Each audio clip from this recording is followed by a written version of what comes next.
Demand.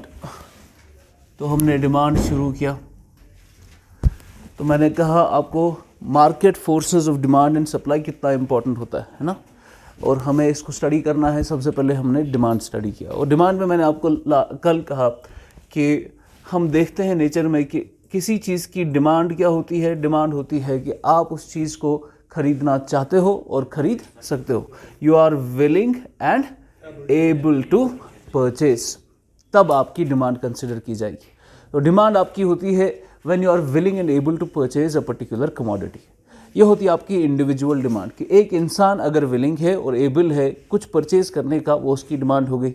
लेकिन जब हम इंडिविजुअल डिमांड्स को क्या करते हैं, उसका सम लेते हैं, समेशन करते हैं, तो हमें एग्रीगेट मार्केट डिमांड मिलती है। तो आप इंडिविजुअल डिमांड्स को ऐड करो, आपको क्या मिलेगी, एग्रीगेट मार्केट डिमांड।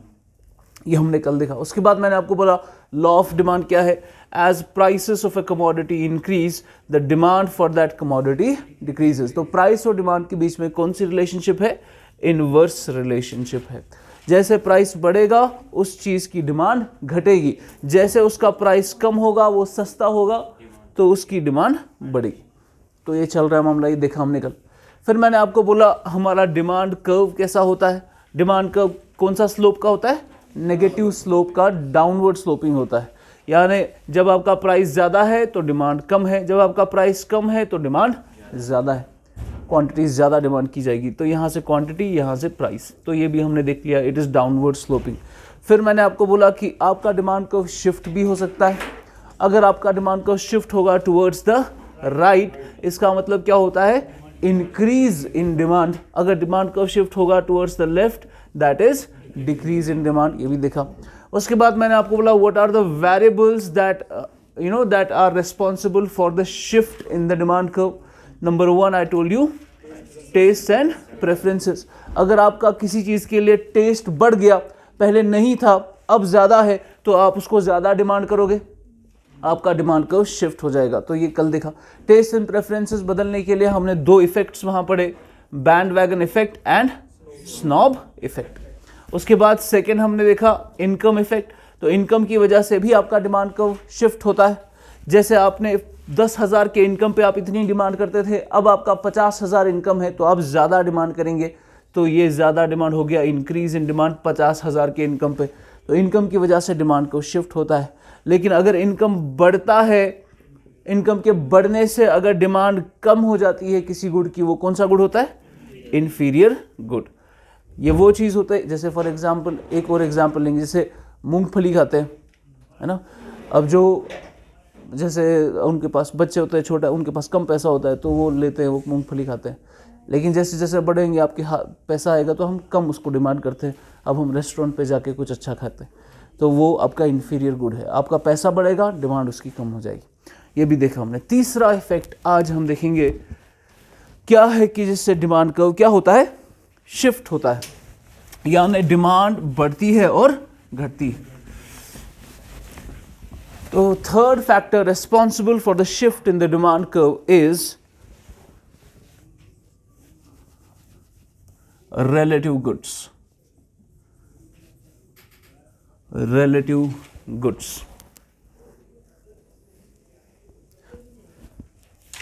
अब देखिए relative goods का क्या मतलब है। इसकी वजह से भी शिफ्ट होता है, इसकी वजह से भी आपकी डिमांड बदल सकती है relative goods की वजह से। फॉर एग्जाम्पल इसमें हम 2 गुड्स पढ़ते हैं। पहला गुड होता है, इसको हम कहते हैं सब्सटीट्यूटरी गुड्स,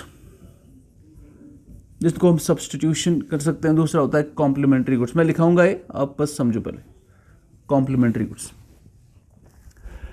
अब देखिए क्या फ़र्क है इसमें। एक एग्जांपल लेते हैं, जैसे टी और कॉफ़ी। टी और कॉफ़ी, क्या मैं कह सकता हूं टी और कॉफ़ी रिलेटेड गुड्स है ना। रिलेटेड गुड्स है, दोनों क्या बेवरेजेस है, हम पीते हैं, टी पियेंगे कॉफ़ी पियेंगे।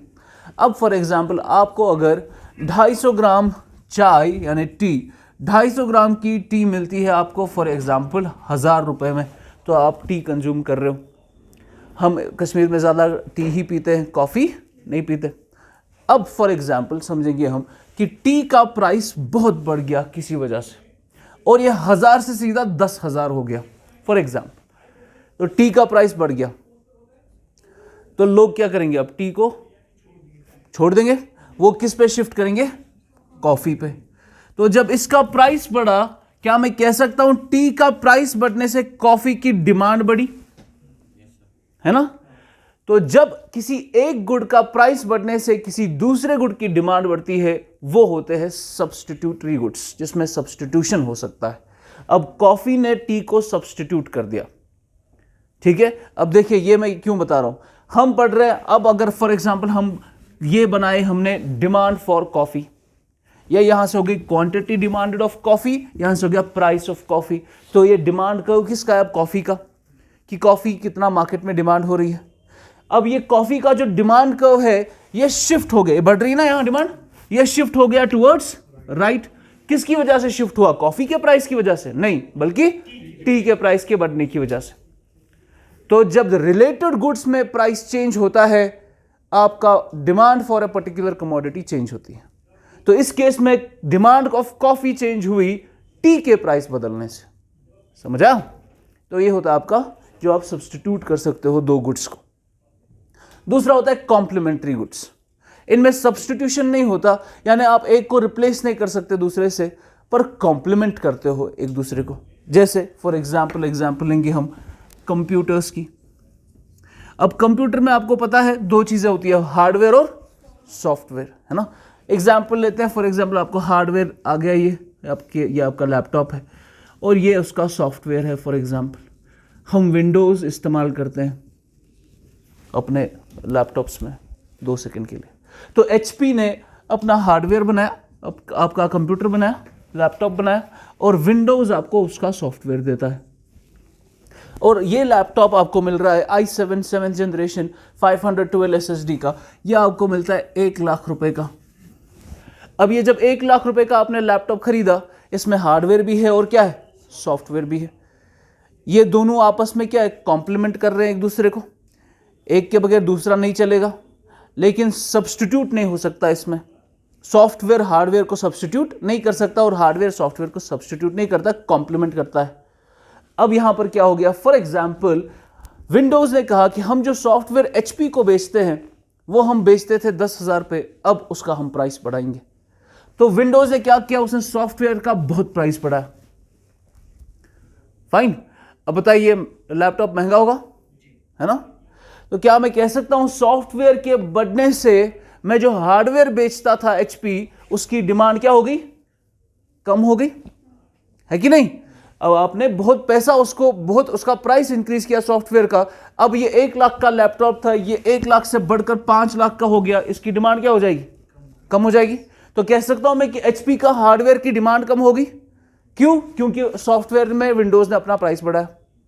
तो जब एक कमोडिटी का प्राइस बढ़ने से दूसरे कमोडिटी की डिमांड कम होती है, उसको हम कहते हैं complementary goods.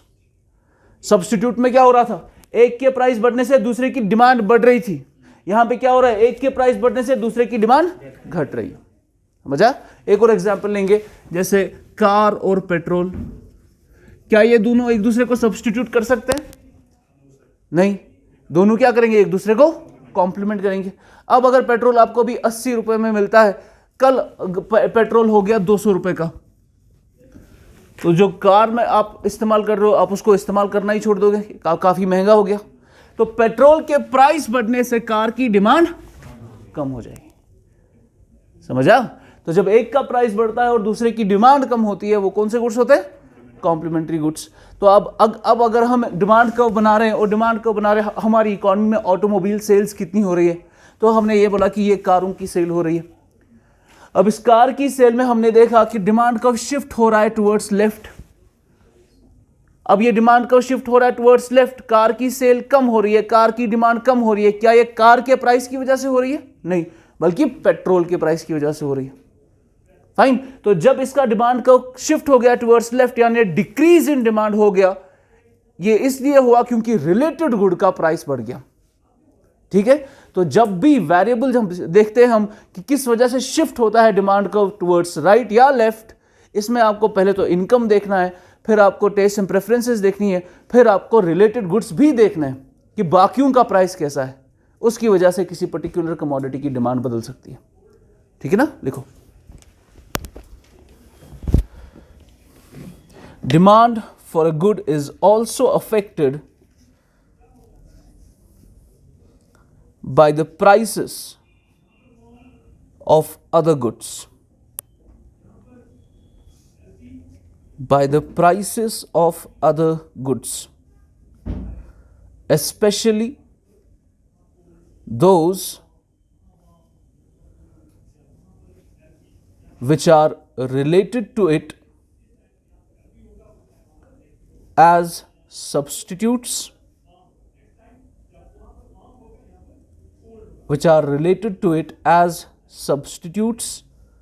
or complements.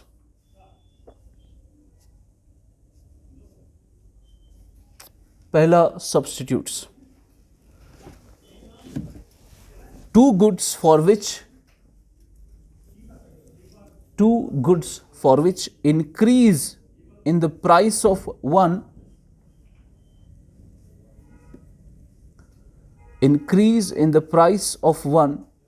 leads to an increase in the demand for the other.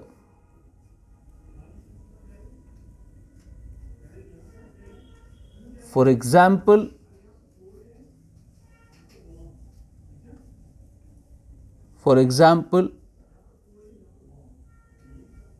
tea and coffee.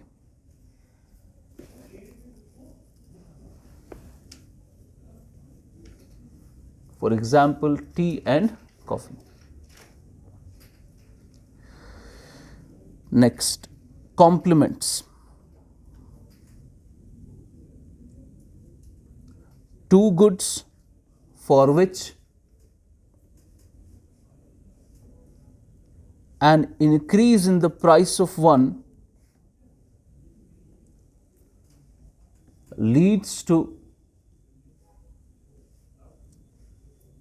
decrease in the demand for the other. For example, petrol and car. Petrol and car.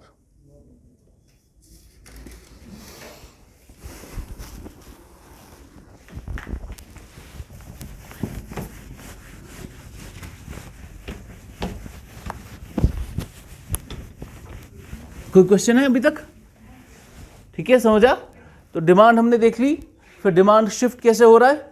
Number 1 taste and preferences, number 2 income, number 3 related prices of related goods, and number 4 पे हम देखेंगे number of buyers. इससे भी आपका demand curve shift होता है. ये तो आसान समझना है. Number of buyers.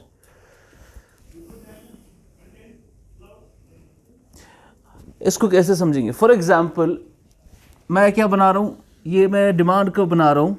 इंडिया में लहंगे कितने बेचे जा रहे हैं शादियों में फॉर गर्ल्स? ठीक है ना. अब लहंगा तो हर कोई लगाता है. अब हमने देखा इंडिया में जो एज है, पॉपुलेशन, जो हमारी गर्ल्स की एज होनी चाहिए at the time of marriage, minimum कितनी होनी चाहिए? 18.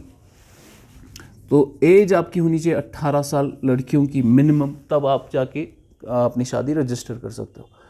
अब गवर्नमेंट कह रही थी परसों, ये बात में भी चल रही कि हम जो ये मिनिमम एज है इसको बढ़ाएंगे, कि लड़कियां 18 साल की उम्र में जब शादी करती है तो उनमें क्या होता है कि वो पढ़ाई कंप्लीट नहीं कर पाते, अच्छी उनकी एजुकेशन नहीं होती, हेल्थ डिटीरियोरेट होती है. तो बेहतर है इसको थोड़ा आगे किया जाए. अब ये सही है गलत है, दैट्स अ डिफरेंट केस, पर गवर्नमेंट ऐसा सोच रही है.